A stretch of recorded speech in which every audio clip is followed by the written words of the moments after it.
السلام علیکم ورحمۃ اللہ وبرکاتہ۔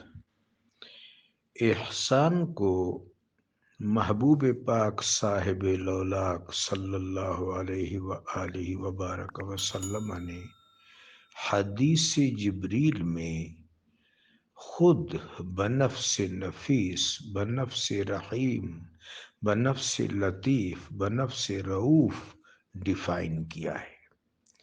یہ روایت صحیح میں موجود ہے اور اس کو رأس الدین کہتے ہیں، حدیث جبریل بھی کہتے ہیں۔ حضرت عمر ابن خطاب رضی اللہ تعالیٰ عنہ سے اور دیگر طرق سے بھی یہ روایت مروی ہے۔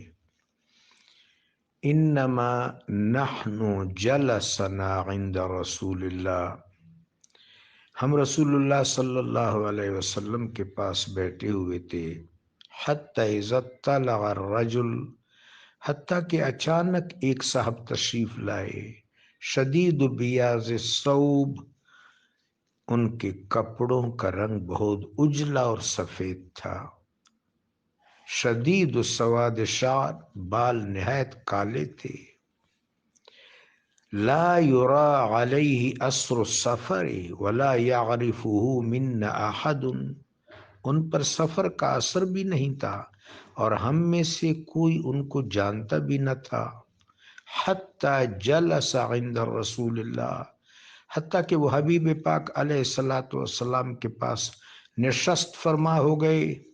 فاخذ رکبتیہ الی رکبتیہ، اپنے گھٹنے محبوب پاک صلی اللہ علیہ وسلم کی نورانی گھٹنوں سے ٹیک دیے، ووضع یدیہ علی فخذیہ، اپنے ہاتھ سرکار دو عالم کے ذان و اقدس پر ڈال دیے۔ فقال یا رسول اللہ اخبرنی عن الایمان، میرے آقا علیہ الصلوۃ والسلام نے فرمایا کہ الایمان ان تؤمن باللہ،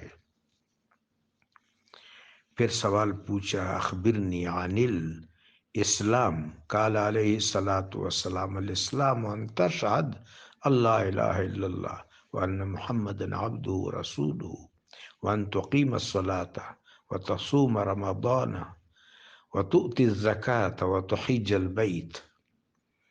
ان مختلف سوالوں میں ایک سوال یہ تھا اخبرنی عن الاحسان، اے حبیب پاک علیہ الصلوۃ والسلام مجھے احسان کے بارے میں بتائیو۔ قال صلی اللہ علیہ وآلہ وسلم الاحسان ان تعبد اللہ کأنک تراہ، احسان یہ ہے کہ آپ اللہ کی عبادت اس طرح کریں جیسے آپ اللہ کو دیکھ رہے ہیں۔ فَإِن لَمْ تَكُنْ تَرَاهُ هُوَ يَرَاكَ، اگر آپ نہیں دیکھ سکتے تو وہ تو یقیناً دیکھ رہا ہے۔ قرآن عظیم میں جہاں مراتب سارے اپنے تکمیل کو پہنچتے ہیں تو ان تکمیل مراتب کو احسان کہا گیا ہے، اور ایسے سالکین کو محسنین اور محسنات کہا گیا ہے۔ آپ کے علم میں ہے کہ تصوف کا ایک نام علم الاحسان ہے، علم الاحسان۔ اللہ تبارک و تعالی ہمیں احسان شناس بنا دے۔ جزاکم اللہ۔